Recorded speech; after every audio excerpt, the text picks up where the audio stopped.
Can everyone hear me? Okay, cool. So I'm really glad to know that this club exists. You come together regularly to contemplate what's not super straightforward in medicine. It's not like a textbook. Oh, apply this and this is how it works. My name is Carlie, and I'm going to tell you about my experience about hope in medicine. After my story, we'll have some Q&A, and I'm really excited to hear what you guys are thinking. I want your honest contemplations.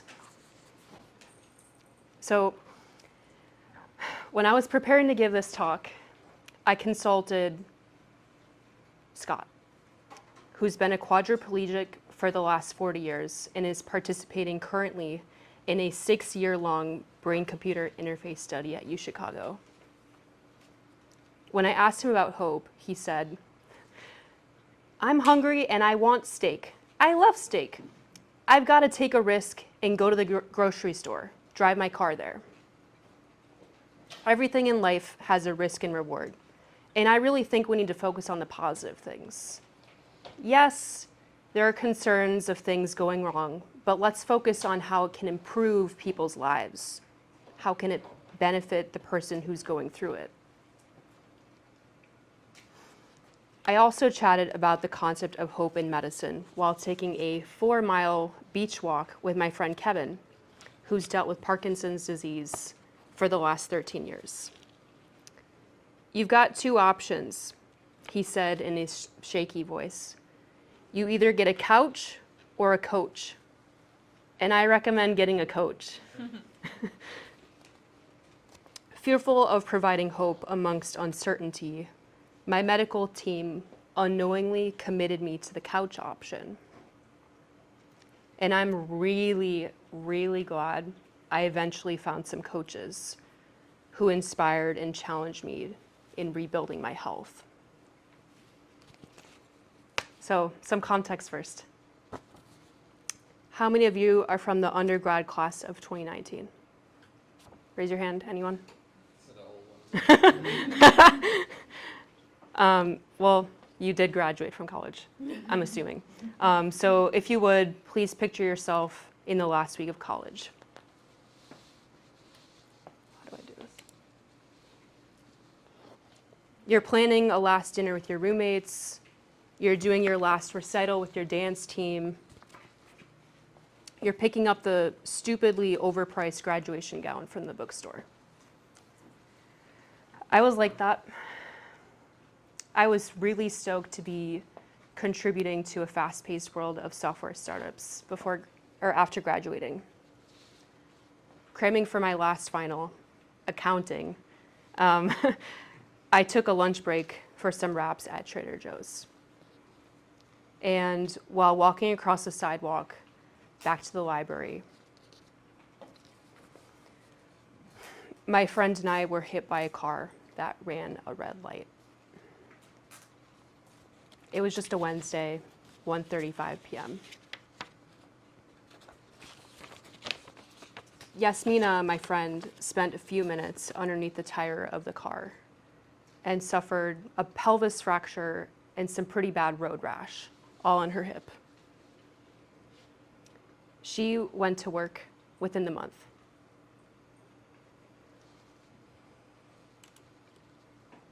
My body, on the other hand, was found 30 feet from the car posturing. I was immediately brought into neurosurgery with a severe traumatic brain injury. A third of my skull was removed during a decompressive hemicraniectomy, and I was induced into a 12-day coma. I woke slowly and existed in an alternate reality for weeks. In a toddler-like state, I emerged from the hospital after 35 days. I lost about 20% of my brain. My family brought me to outpatient day rehab at the Shirley Ryan Ability Lab. Does anyone know that place? #1 neuro rehab center in the country, in Chicago. It was closer to our home in Wisconsin. In these grueling long days, I picked up literal beads with my fingers and learned about bulleted lists. You know, like a grocery list. They would ask me, Carlie, what would you put on the list if you wanted to make a sandwich? Sandwich. At first, I struggled to process the incoming sentence. Weeks later, I leveled up to holding the word sandwich in my mind long enough to actually search for the meaning, which didn't surface for another few months, and of course, trying sandwiches. The providers at Shirley Ryan were immensely hopeful. It's not just what they said, but it was also that they tried really hard to get me motivated. When they noticed I wasn't organically using the left side of my body, like my entire arm, or I was like walking with like a gait that was like flopping, they reminded me with perseverance how to activate it. My family got an update every day about my progress. I learned about the concept of neuroplasticity, that the brain can rewire and you can rebuild skills. 3 months in, though, it was becoming really difficult for my family to bring me to Chicago every week. And me not understanding how important rehab was, well, I just wanted to get back to living my life. I moved back to Philadelphia and continued rehab. At that point, it was only about 3 to 4 hours a week. Speech therapy, physical therapy, occupational therapy. I spent the rest of my time staring at a wall because everything was too stimulating. My everyday fatigue felt like what's described after Navy SEAL Hell Week. I remember it being too tiring to lift my arm to my mouth, to like put a spoonful of soup into my mouth. After 6 weeks at Penn's rehab center, I was notified that it was my last day. I had plateaued in recovery, you see, and therefore insurance won't pay for more.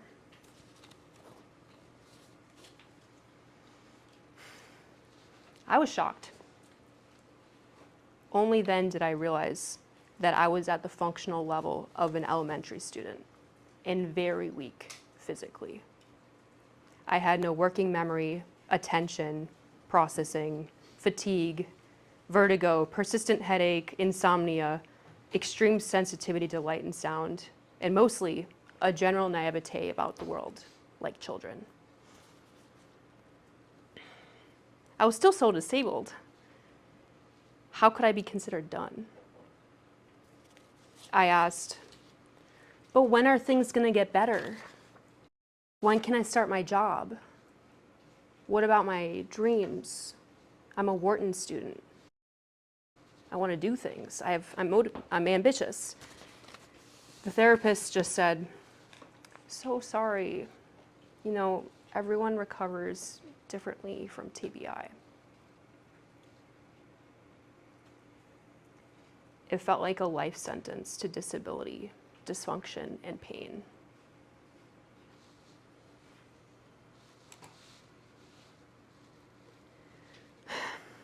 And so I was on my own. Around this time, it was about 6 months later, after the accident.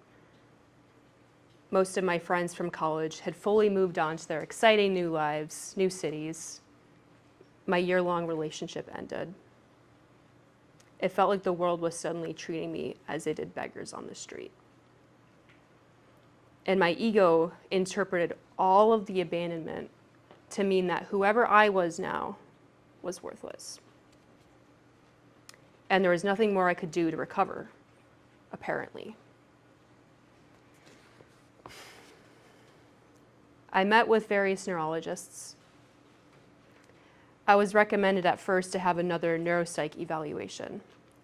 And the results of that were that I had cognitive impairment and adjustment disorder, which is like, you're really depressed, but it's because it's a hard phase in life. So now what? The only thing they recommended were various medications. Antidepressants, anticonvulsants, dopaminergics, nerve blockers, stimulants, and sleeping meds. The medications didn't heal my brain. And honestly, they kind of continue to bury my soul. And they really were only there to mask my symptoms. They only did a kind of good job at that. The lack of options or routes provided by those neurologists implied that there were none. There was nothing more I could do. One time, I was told, you might want to reimagine, Carlie, what you think your life is going to be like. Have you considered a career in dog walking? In the face of this hopelessness, my despair spiraled. I considered my future as a homeless person, especially since homeless people were about the only ones willing to hang out with me at a time when I was drooling or I had no social filter. So my goal in telling you this part of the story is not to get you to think, oh wow, that's such a sad story. It's just to describe the extent of my clinician's hopelessness about my potential to heal and how it affected me. It appears that many of those early rehab teams were operating under the notion that it was more ethical to withhold hope because things were uncertain with me. And TBI is uncertain generally. In reality, though, having no hope was specifically harmful to my recovery. They were thinking of the downsides of providing hope, which would be like potential letdown if I didn't get better. Instead of thinking of the downsides of not giving hope, which in my opinion was certain despair and continual disability forever. There's actually a named concept about this, and since this is kind of like a philosophy club, I would love to tell you about it. The words are commission and omission. Do you guys know about this? So they have their roots in Christian theology about sin, about what's bad. A sin of commission is doing something forbidden or harmful, the act of doing. So the Hippocratic oath of do no harm is about commission. On the other hand, a sin of omission is neglecting to perform a duty or act of love. Both are sins. And we tend to think that commissions, the first one, is more sinful. And that's actually called omission bias. It's a psychology term. And I really think that American medicine needs a rebalance in which of these sins to avoid. Firstly, I want everyone to know, I'm trying to look at every single person in the eyes, that hope is essential for healing, or even just maintaining your health. And by hope, I don't mean blind optimism. I mean Rick Snyder's definition as outlined in the pre-reading. Did any of you read that? So interesting, right? Yeah. Hope is about having goals, imagining pathways to those goals, and then finding resources within yourself, within your community, within your world to take a step further. So important.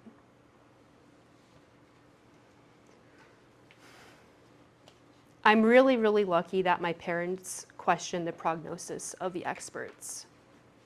They brought me to our hometown primary care physician in Wisconsin. Dr. Koster said, "No, it's not over for you, Carlie. There are a lot more avenues to try." He dug for some routes. from the crevices of his memory, his network, he recalled this device that was being developed back when he was in medical school at UW-Madison. He came back to me and recommended that I should check out this neuromodulation technology called the PONS device. He said, it's just been approved in Canada for TBI. He wrote the referral script and even helped me get in touch with the clinic in Vancouver, which ran the Health Canada trials. Health Canada is kind of like the FDA of Canada. I remember first arriving at this clinic for the week of training with the device before I was to bring it home with me to do remotely. I was in really rough shape, but I guess from the depths of my soul, I was intrigued about there being something more to try, something at all that I can do to better my situation.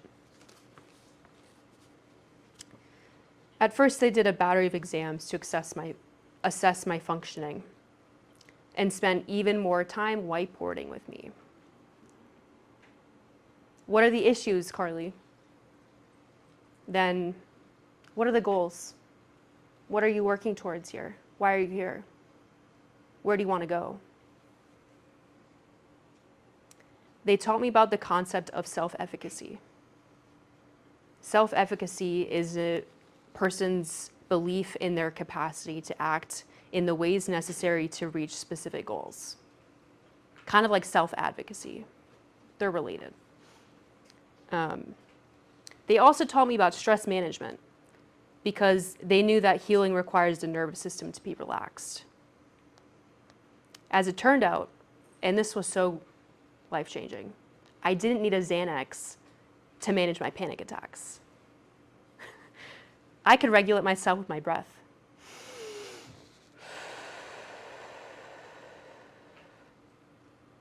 Having agency over my body and my present moment turned out to be the most important piece of my recovery. I could start to see a future with more possibilities.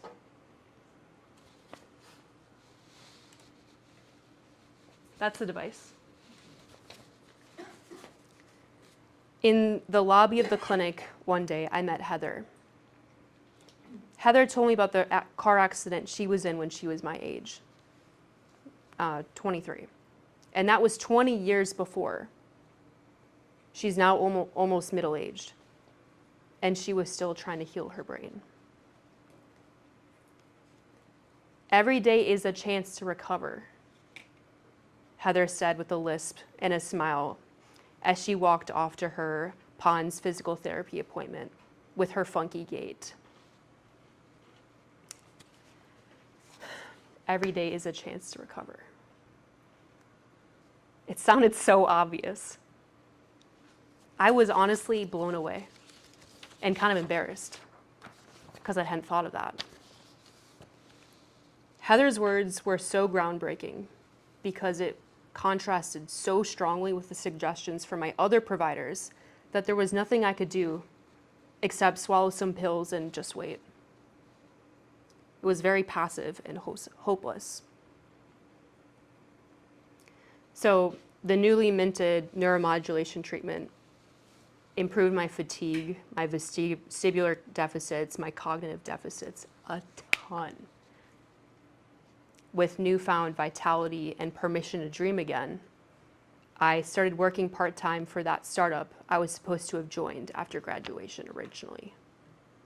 It was hard. I thought I was going to get fired on a daily basis that entire first year. But I was doing something. I was moving forward.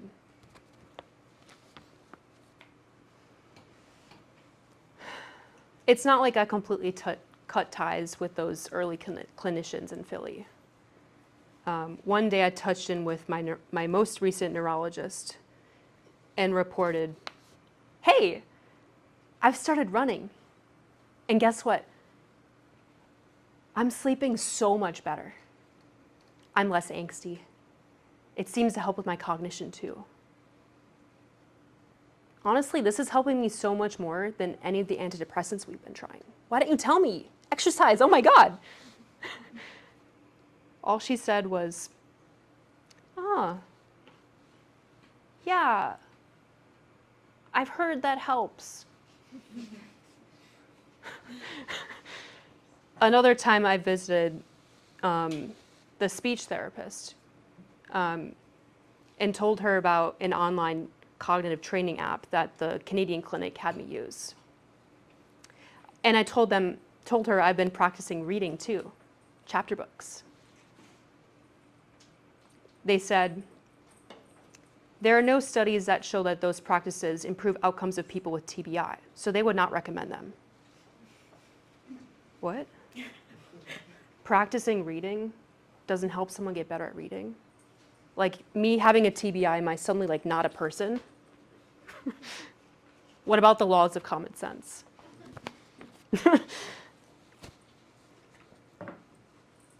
These clinicians seem not to know that common sense and agency can get patients really far. I would argue most of the way. I believe a more hopeful approach to medicine encourages patients to do whatever it is that's beneficial to their health, even if it's not billable to the insurance or available at the hospital. If it's going to help them, let's have you try that. Report back.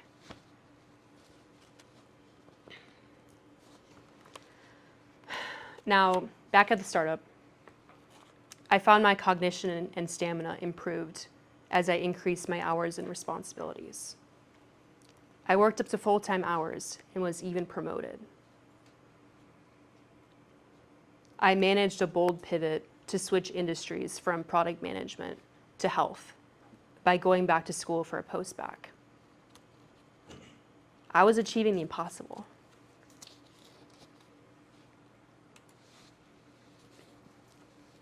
But I still struggled every day with uncontrollable symptoms and post-traumatic stress. I contemplated ending my life frequently. My doctors basically only recommended that I keep on the neuropsych meds, maybe add more, maybe change them. I was so tired of the side effects, of still feeling like a stranger in my mind, and of the roller coaster of changing medications. And most of all, years into this, I was unconvinced that it would be the fifth antidepressant that magically made me happy and peaceful and able to sleep and live without symptoms. I considered it a dead end to continue down this path. And because I had such a transformation with the PONS device years earlier, I guess I held some curiosity about healing instead of symptom whacking. Dare I say hope? I met some really positive, high-energy people with lived experience of TBI who found psychedelics really helpful. So I decided to try mushrooms. What did I have to lose? The right to try law. Does anyone know what that is? Okay, that's for later. You have a right to try emerging therapies if you are treatment resistant and it's life-threatening. That law made a lot of sense to me. Mushrooms were actually so helpful for changing my mind, believing things I literally could not believe before. For example, that life could be worth enduring, or that I wasn't worthless. I brought it to my doctors, inspired and lifted, intending to be smart about dosing and contraindications. The first doctor reminded me that psychedelics aren't well studied and they can't really talk to me about them, sorry. There's absolutely nothing more you might know about this or could know than me. Can you help me work through this? But they were no longer even looking at me in the eyes. And I, of course, began considering the hopelessness of not going further down this path with something that was truly helping me. I had Another visit, which was really encouraging, with Dr. Netkowitz. She said, "Oh, amazing, this is helping you feel better. Let me get back to you after I do some reading." She returned to say, "So I can't help you source these or use them. There's not a lot of research about them, but if you're going to use this anyways, be assured that none of your current medications are unsafe with mushrooms. And I want you to meet with an integrative medicine doctor. He's right down the hall, who can show you more about this holistic approach to medicine." Dr. Netkowitz gave me hope. It was not about guarantees or success likelihoods, or even that she recommended specifically, like, "Hey, Carlie, I think you should try mushrooms." It was that she was willing to meet me where I was at. She was willing to push with me against dead ends. We were in it together to problem solve in partnership. I wasn't alone. Oh, wait. I think my slides are in the wrong order. So this was the one I meant to show recently. Me in school. Really tough times. How do I do this? Slideshow. Okay. Yeah. You can see where I was before I went down this path. Now, this. Okay. So the integrative medicine referral introduced me to a whole new world that was all about self-efficacy and accessing the inner healer. The inner healer that every single person on the planet has inside of them.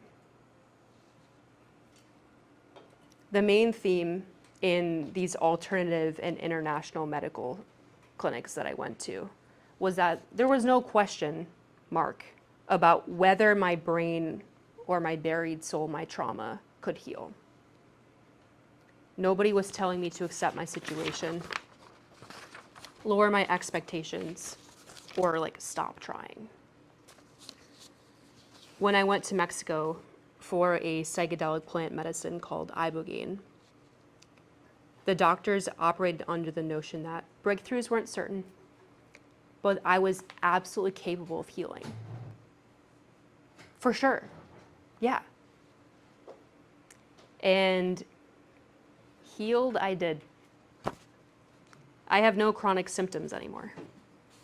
Not migraine, insomnia, photosensitivity, suicidality, or uncertainty about who I am. I haven't actually been to a neurologist in 3 years, and I don't take any medications. This became my reality when I doubled down, when I committed on what and who was giving me true hope. It's the only way I'm here. So that's my story. If you take anything away from what I just shared, it should be that hope is essential to healing and being healthy. If you want to provide hope to your patients, which I recommend, continue being imaginative. Don't get stuck in like, oh, these are the standards of protocol, these are the medications. No, like, be a person.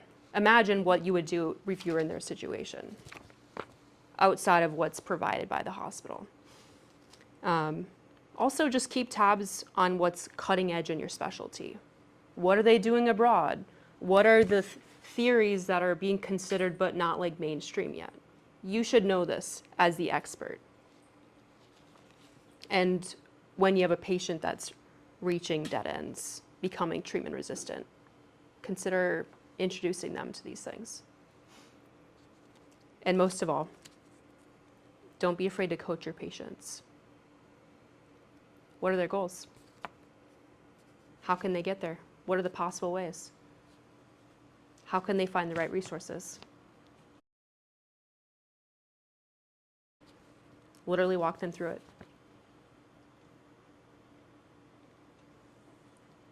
That's how we create better outcomes for patients. Thank you for listening.